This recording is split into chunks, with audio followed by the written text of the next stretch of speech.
কর্ণাটকে বিজেপির বিপর্যয় শুধু দলের বিপর্যয় নয়, এই বিপর্যয় প্রধানমন্ত্রী নরেন্দ্র মোদীর জন্য বড়সড় বিপর্যয়। কর্ণাটক নির্বাচন ইস্যুতে এমনই মতামত সিপিআইএম পলিট ব্যুরোর সদস্য মানিক সরকারের।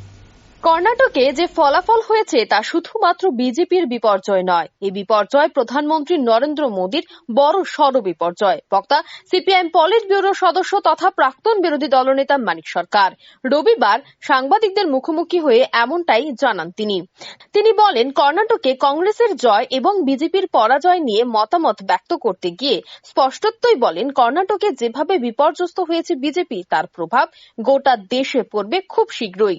এই বিপর্যয় শুধুমাত্র বিজেপির বিপর্যয় নয়, বরং এই বিপর্যয় প্রধানমন্ত্রী নরেন্দ্র মোদীর জন্য বড় সড় বিপর্যয়ের কারণ হয়ে দাঁড়াবে। কেননা কর্ণাটকে বিজয় হাসিল করতে গিয়ে বিগত বছর দেড়েক ধরে বিশেষ নজরদারি রাখা হয়েছিল বিজেপির তরফে, কিন্তু সাধারণ মানুষ তার সঙ্গ দেয়নি, যার ফলে ধরাশায়ী হয়েছে বিজেপি।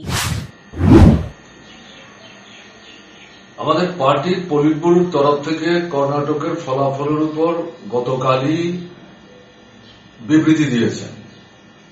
আমি জানি না আপনাদের চোখে পড়েছে কিনা, যাই হোক, যেহেতু আমাকে জিজ্ঞেস করা হচ্ছে আমি সংক্ষেপে যেটা বলব, এই ফলাফলটা শুধু বিজেপির বিপর্যয় না, এটা প্রধানমন্ত্রী নরেন্দ্র মোদীরও কিন্তু বড়সড় একটা বিপর্যয়।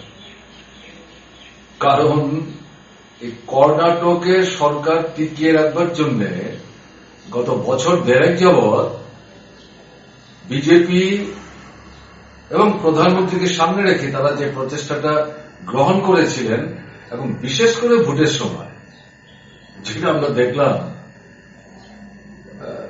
কয়েকদিনে প্রায় 30টা কর্মসূচি সরাসরিভাবে প্রধানমন্ত্রী নিজে অংশগ্রহণ করেছেন, এবং তিনি এরকমও বলেছেন বক্তৃতায়, বিজেপিকে ভোট দেওয়া মানে নরেন্দ্র মোদীকে ভোট দেওয়া। এবং ভোটের প্রকাশ্য প্রচার যখন বন্ধ হয়ে গেছে, তখনও বিহ্বল প্রধানমন্ত্রী। এদিকে সংবাদ মাধ্যমের সামনে রাজ্যে বহু চর্চিত ইন্টারলকিউটর ইস্যুতে মুখ খুললেন তিনি। বলেন, ছল ছাতুরি করে বেশি দূর এগোনো যায় না। ইন্টারলকিউটর কে আসবে, কখন আসবে তা কেন্দ্রীয় সরকার নির্ধারণ করবে, অথচ তা না করেই ইন্টারলকিউটর আসার খবর প্রচার করার বিষয়টি কোনোভাবেই বোধগম্য নয়। এখন দেখলাম সরকার থেকে যে একটা বিবৃতি দিয়ে বলা হলো কোন ভদ্রলোক এই দায়িত্বে বৃত, কবে তিনি আসবেন, তাকে কি করে রিসিভ করতে হবে, সিওপ করতে হবে, এগুলো সব পত্রিকায় বেরোল। এখন তারপরে গিয়ে দেখা গেল তার কোনো হদিশ নাই। এগুলো তো একটা, যারা এগুলো নিয়ে নাড়াচাড়া করছেন তারা নিজেরা কিন্তু হাস্যকর জায়গায় নিয়ে যাচ্ছে। এটা হতে বাধ্য। এই আপনার ছল চাতুরি করে কিন্তু বেশি দূর যাওয়া যায়। একটা না একটা সময় যারা এগুলো করে